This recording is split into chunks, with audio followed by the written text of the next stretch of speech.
The village of Nri stood in a perpetual sighing green twilight, forever shadowed by the enormous, ancient Nne Mmuo, the forest of spirits. Its leaves did not just rustle. They murmured secrets in a language just beyond human understanding.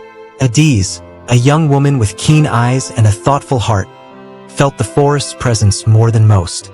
She often lingered at the tree line, sensing a profound loneliness emanating from the depths, a counterpart to her own. She was different, prone to hearing the subtle harmonies of the world others missed, which made her both revered and quietly isolated. Her life shifted the day the last Nne Mmuo, the spirit mother, emerged from the forest. The ancient woman's form seemed woven from root and shadow. Without ceremony, she pressed a rough, unbleached barkcloth garment into Adaeze's hands. "Wear this beneath your clothes, child of Nri. It is spun from the bark of the tree of names, which stands at the heart of all things." The crone whispered, her voice like dry leaves. "It must never leave your skin. It will let you hear the true names of the world. But remember, to know a thing's true name is to carry its weight." Before Adaeze could question her, the spirit mother dissolved back into the forest's gloom, leaving only the weight of the cloth and the warning. At first, the barkcloth was an itchy, uncomfortable secret against her skin. But by dawn, the world had erupted into a cacophony of clarity. As she fetched water, the village rooster didn't just crow. He proclaimed, "The sun argues with the horizon, but it always loses. Dawn is a stubborn debtor." The goats debated the merits of different patches of grass with the gravity of elders. More disorienting were the people. When the blacksmith, Matsi Dyke, praised her father's yam harvest, Adaeze heard a warm, golden hum of sincerity. But when the hunter, Okeke, offered her a smile, a cold, slithery whisper beneath his words hissed, "Her land is fertile. It will be mine." She stumbled through the day, her head pounding with the relentless psychic noise. The simple peace of ignorance was forever lost. Every interaction was a layered performance. The hidden texts of envy, desire, fear, and love laid bare. That evening, as her mother complained of a headache, Adaeze heard the true strain beneath, a worried silver thread singing, "My daughter is slipping away. Her eyes see too much." Overwhelmed, Adaeze retreated to her hut, pressing her hands against the rough cloth. It was a gift that felt like a curse, a window into souls she was not sure she wished to see. The crisis came with a dispute between two farmers over a stolen goat. Their arguments were tangled and heated before the village council. The chief, confused, rubbed his brow. In the silence, Adaeze, standing at the back, heard the goat itself bleat from its pen. "The short man with the sour breath keeps me in a dark pit behind his hut. His fear smells like old onions." Without thinking, Adaeze spoke. "The goat is behind Obioma's hut, in a pit," she stated. All eyes turned to her in shock. Skeptical, the elders investigated and found the animal exactly as described. The thief, exposed by the unseen testimony, confessed. The village was awestruck. How could she know? Adaeze offered no explanation, but the Nne Mmuo's gift would not be ignored. Soon, people came to her with lost items, broken promises, and tangled lies. By listening to the whispering truth in their hearts and the chatter of the world around, she could find the lost child, identify the dishonest traitor, and sense the unspoken grievance. She became the Enyi Uche, the friend of the heart, a wise but reluctant judge, her own heart heavy with the burdens she uncovered. Wisdom brought isolation. Adaeze's hut became a place of solemn pilgrimage, not joyful visit. She heard the gratitude, but also the resentment of those she judged against. The constant psychic echo was exhausting. She lived in a storm of other people's secret emotions. She began to wear a permanent, thin veil to soften the intense gaze she now directed at the world, and to give her eyes a place to hide. The joyful festivals of the village became tormenting symphonies of unchecked desire and hidden jealousy. Her only solace was the forest's edge at dusk. The whispers of the Nne Mmuo were different, older, deeper, less about petty wants and more about the slow, patient truths of growth, decay, and balance. The trees spoke in riddles of root and rain. One ancient Irako tree, in a voice of grinding stone, offered her a piece of wisdom. Little listener, the deepest truth is not in the heart's cry, but in the silence between breaths. Not all that is true needs to be heard. She clung to this, trying to find a center within the storm the barkcloth had unleashed within her. When the stranger arrived, he seemed like a reprieve. He called himself Chaik, a trader from a distant land, with laughter like warm honey and eyes that held the sun. His words were poetry, his gifts generous. The village was charmed. Adaeze, when she first stood before him, braced for the usual undercurrent of calculation or hidden motive. To her shock, she heard music, a smooth, captivating melody of admiration and intrigue that seemed directed solely at her. For the first time, the voice of a human heart did not feel like an intrusion. He sought her out, not for judgment, but for conversation. He praised her wisdom, calling it a rare jewel. He spoke of places beyond the whispering forest, where great rivers swallowed the sky and cities hummed with a different song. With him, the oppressive noise of the village faded into the background. Adaeze, starved for simple, beautiful connection, felt her guarded walls begin to tremble. The barkcloth, for so long a conduit of burden, seemed to hum with a new, pleasant frequency in his presence. She allowed herself the dangerous luxury of hope. Their courtship became the village's favorite tale. Yet, in quiet moments, Adaeze's gift, now so soothed by Chaik's surface melody, began to detect a faint, discordant note beneath. It was not a human emotion like jealousy or greed. It was something older, wilder. A low, rhythmic pulse like a predator's quiet footfall. When he took her hand, beneath the warm symphony of his touch, she sometimes felt the sharp, metallic whisper of a claw being sheathed. At a feast in his honor, a roasted goat was served. As Chaik praised the flavor, Adaeze heard a quick, involuntary thought from him, not in words, but in pure sensation. A flash of images, the thrill of the chase, the hot coppery taste of fresh kill, the crunch of bone. It was gone in an instant, replaced by his charming human facade. A cold knot formed in Adaeze's stomach. The Nne Mmuo's warning echoed. To know a thing's true name is to carry its weight. She was now carrying a terrifying suspicion. The man who promised to free her from her isolation might be a far more ancient prison. Determined to uncover the truth, Adaeze led Chaik on a walk to a secluded forest glade, a place where the whispers of nature were strong. She asked him about his homeland, watching not him, but the life around them. A family of monkeys chattered in the canopy above. The spotted one on two legs is back, one screeched. He smells of the kill cave and false fur. A nearby stream, bubbling over rocks, seemed to sigh. He walks as water flows over stone, hiding the sharp things beneath. Chaik, unaware of her understanding, continued his eloquent stories.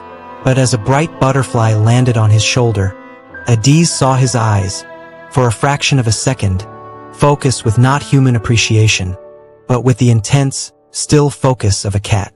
His charming melody never faltered, but the predatory pulse beneath grew stronger, responding to the wildness of the place.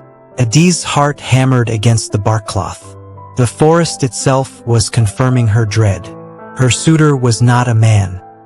He was a visitor wearing a man's skin, and his hunt was not for game, but for her and through her for the village. That night, the whispers of the Nne Mmuo were no longer cryptic. They were urgent. The wind through her hut's thatch formed words. He is a gunwa, the leopard who walks in men. He seeks the power you guard. The cloth is your skin, your truth. Without it, you are blind, and the village is meat. The old Irako's voice rumbled up from the earth. He cannot take it by force. You must be tricked into removing it. His weapon is your own desire. Adaeze understood the terrible game. Chaik, a gunwa, was using her loneliness as bait. He offered her everything she thought she wanted. An escape from the burden, a life of simple love, a world beyond the shadowed village. To claim it, all she had to do was the one thing she was forbidden to do. Her wisdom, born from the very cloth he wanted her to discard, was now her only weapon. She could not confront him directly. A leopard is strongest when cornered. She had to outthink the predator using his own cunning against him. She had to make him believe he was winning. Chike's proposal was a masterpiece of tailored seduction. Under the moon, he spoke not of his wealth, but of her freedom. "Come away with me, Adaeze," he pleaded, his voice thick with manufactured emotion. "Leave this place of whispers and wait. In my land, you can be just a woman, not a judge. You can shed this hard life and all its rough burdens." His hands gestured gracefully, but his eyes lingered on the high neckline of her dress, where the rough edge of the barkcloth just barely touched her skin. He presented her with a wedding gift, a gown of impossibly soft, shimmering spider silk from a distant kingdom. "Wear this at our ceremony," he said, his melody swelling with false promise. "It is as light as air. You will feel unbound, new." The unspoken command screamed in the silence between his words. "Take off the rough cloth. Put on this beautiful one." Adaeze, hearing the deadly intent beneath the gorgeous offer, feigned tearful gratitude. She accepted the silken gown, her mind racing. The final move of their game had been set. The leopard was guiding her to the trap. She had to step into it to spring her own. The wedding feast was a grand illusion. The village celebrated, deaf to the predator in their midst. Adaeze played her part perfectly, laughing with a lightness she did not feel, her eyes sparkling with feigned love. She wore her traditional robes over the barkcloth.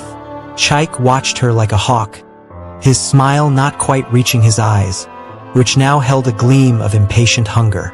As the drumming reached its peak, he stood and called for silence. "My beloved bride," he announced, "wears the robes of a wise judge, but tonight she becomes my wife. Let her shed this old skin and step into her new life." He produced the silken gown. A cheer went up. Adaeze felt every eye upon her. This was the moment. With a shy smile, she nodded and retreated to her bridal hut to change. Inside, the air was still. She could hear the village's joyful noise, and beneath it, the low, eager purr of the predator waiting outside. Her hands did not go to her traditional robes. Instead, she knelt and reached for a small, clay pot hidden beneath her bed. From the pot, Adaeze sprinkled her body and the barkcloth with a fine, gray powder, crushed moss from the north side of the Tree of Names, mixed with the ash of truth-speaking herbs. The forest had whispered this recipe. It would not mask the cloth's power, but it would hide its presence from a spirit that saw with more than eyes. She then quickly put on the dazzling spider silk gown over her barkcloth undergarment. The rough material scratched against the delicate silk, a hidden reminder of her truth. She emerged. The village gasped at her beauty in the shimmering gown. Chike's eyes swept over her, searching, probing. He inhaled deeply, seeking the scent of the magical bark. He heard only the mild, human hum of her nervousness and the bland perfume of the herbs. His predator senses, fooled by the ancient cloaking ash, detected nothing. A triumphant smile finally reached his eyes. He believed the rough cloth was gone, discarded in the hut. He believed she was now blind, vulnerable, and truly his. He took her hand, his grip possessive. The feast resumed, but for Adaeze, the world had narrowed to the duel of wits about to begin. He led her away from the firelight, toward the edge of the whispering forest. "Let us have a moment alone, my wife," he said, his voice dropping its musical pretense, becoming smooth and cold as a river stone. When they were shrouded in darkness, he turned to her. His handsome face began to waver like a mirage. "You have shed the old skin," he purred. "Now see the true nature of your husband." His form melted and stretched. Golden, spotted fur erupted from his skin. His face elongated into a fierce muzzle, teeth glinting in the starlight. Where Chike stood now crouched Gunwa, the leopard, muscles coiled, eyes glowing with green fire. The village's music was a distant dream. Here was the brutal reality. The village sleeps, fat and happy. The leopard growled, its voice a vibration in her bones. They think you are gone, and soon they will be mine to hunt at leisure. You were the key little judge, the one who kept the balance. Now you are just the first of my feast.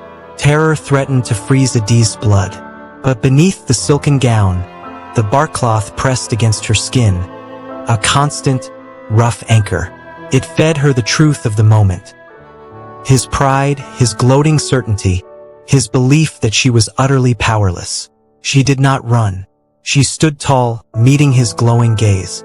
Agunwa, she said, his true name a statement, not a question. The leopard flinched as if struck. A human knowing his spirit name was a power he did not anticipate. You think names have power here now? He snarled, crouching lower. I do, Adaeze replied, her voice clear. She listened, not to him but to the forest. She heard the frightened scuttle of mice, the warning shriek of an owl, and she heard the old, slow voice of the irako tree, just behind the leopard. The branch that hangs low remembers the taste of the earth, it rumbled. Command in a riddle. You are not a king returning to his kingdom, Agunwa, she said, taking a step forward, her eyes locked on the branch above him. You are a lost cub, crying for a den that fell to dust ages ago. Your hunger is just your loneliness. She was using her gift, speaking the true intention of his heart. Not predation, but a bitter, ancient emptiness. The insult enraged him, breaking his poised control. With a roar, he leaped, not at her, but at the source of his torment, her words. As Agunwa launched himself into the air, Adaeze threw herself to the ground. The old, heavy branch of the irako, weakened by storm and age, gave a sudden, splintering crack at the exact moment the leopard's weight landed upon it. It was not magic, but simple cause and effect, known to her through the forest's whispers. The branch, thick as a man's torso, crashed down, pinning the roaring, thrashing leopard beneath its weight. He shrieked and twisted, his form flickering between man and beast. The spider silk gown tore on the forest floor, but the barkcloth held. Adaeze stood, breathing heavily, watching as the forest itself enacted its justice. Vines seemed to slither with unusual speed, anchoring the branch. The earth itself softened to hold him fast. The whispers of the Nne Mmuo rose in a chorus around them, not of anger, but of finality.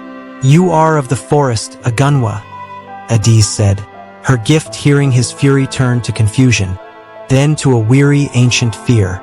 And the forest has reclaimed you. Your hunt is over. At dawn, Adaeze returned to the village alone, her silken gown torn and stained, her eyes weary but clear. The people saw the truth in her bearing before she spoke. She told them of the leopard spirit, of his deception, and of his end, trapped by the forest he sought to exploit. There was no body to show, only the solemn testimony of the whispering trees and her own unshaken truth. She did not remove the barkcloth. The constant noise of hearts and hidden thoughts remained, a heavy mantle, but its meaning had shifted. It was no longer just a burden. It was the responsibility she had chosen and proven worthy of bearing. She had used its wisdom not just to judge petty disputes, but to save her entire world. She became more than the Nne Uche, the friend of the heart. She became the Uni Nchekwa, the keeper, the bridge between the human village and the spirit forest. And in the quiet moments, when the whispers grew loud, she would touch the rough cloth beneath her robes, a reminder that true sight is often heavy, but it is the weight that keeps one rooted, strong, and truly wise. Thank you for watching Franca Stories. Please like, comment, and subscribe. Until next time, we love you.